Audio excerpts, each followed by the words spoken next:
Hello friends, అందరికీ నమస్కారం.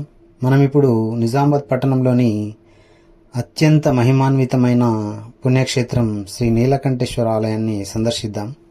ఈ ఆలయం జైన ఆర్య శిల్పకళల అపురూప సౌందర్యానికి ప్రతీక.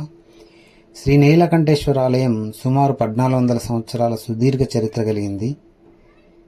సృష్టి స్థితిలయకారులైన బ్రహ్మ విష్ణు పరమేశ్వర స్వరూపంతో హరిహద్వైతాన్ని చాటి చెప్తుంది. ఈ ఆలయం శాతవాహన రాజు 2వ పులకేశి జైన మతాన్ని స్వీకరించిన అనంతరం ఈ ఆలయాన్ని జైనాలయంగా తీర్చిదిద్దిన ప్రతీతి.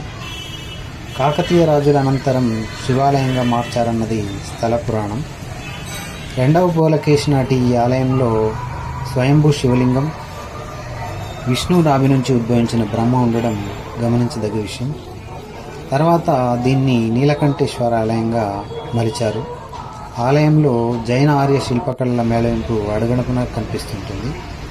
3 ఎకరాల సువిశాల ప్రాంగణంలో కంఠేశ్వర ప్రాంతంలో ఈ ఆలయం చోటు చేసుకుంది. ఈ ఆలయం పేరు మీదనే ఈ ప్రాంతానికి కంఠేశ్వర్ అనే పేరు వచ్చింది.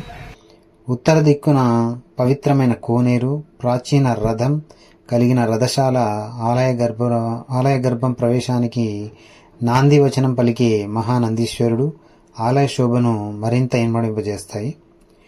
శిఖర స్థాపన చేసిన శిల్పి అదృశ్యం కావడం ఈ ఆలయ విశేషం. అదృశ్యం కావడంతో ఇది దైవాంశ సంభూతమని ప్రజలు నమ్ముతుంటారు ఇప్పటికీ.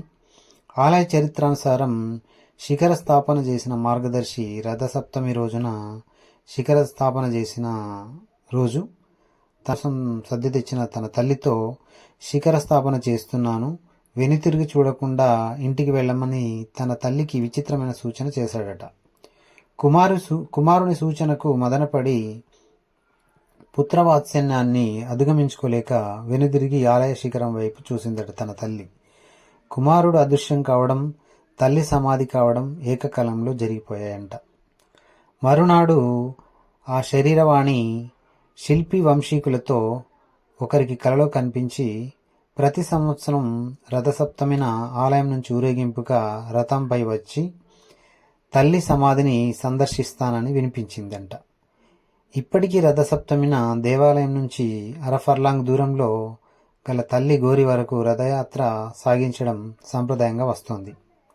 శతాబ్దం క్రితం జిల్లా కేంద్రానికి చెందిన నర్సాగౌడ్ అనే భక్తుడు ఆలయాభివృద్ధి పనులను చేపట్టి ఆలయానికి మరింత శోభను తీసుకొచ్చాడంట. ఈ ఆలయ ప్రాంగణంలో స్వయంభూ శివలింగంతో పాటు వినాయకుడు, సుబ్రహ్మణ్య స్వామి, పార్వతీదేవి మందిరం, దక్షిణాముఖంగా ఆంజనేయ స్వామి, సంతాన నాగేంద్రులు కలిగి ఉండడం మరో ప్రత్యేకత. ఇక్కడ సంతానం లేని భక్తులకు ఇక్కడ దర్శించుకున్నట్లయితే ఖచ్చితంగా సంతానం కలుగుతుందని భక్తుల నమ్మకం. ఈ ఆలయ ప్రాంగణంలోని కోనేరు పక్కన గోశాల కూడా నిర్వహిస్తున్నారు. ఎవరైనా కోడె మొక్కులు ఉన్నట్లయితే వాటిని ఇక్కడే తీసుకొని ఇక్కడే నెరవేర్చుకోవచ్చు. కోడె మొక్కులు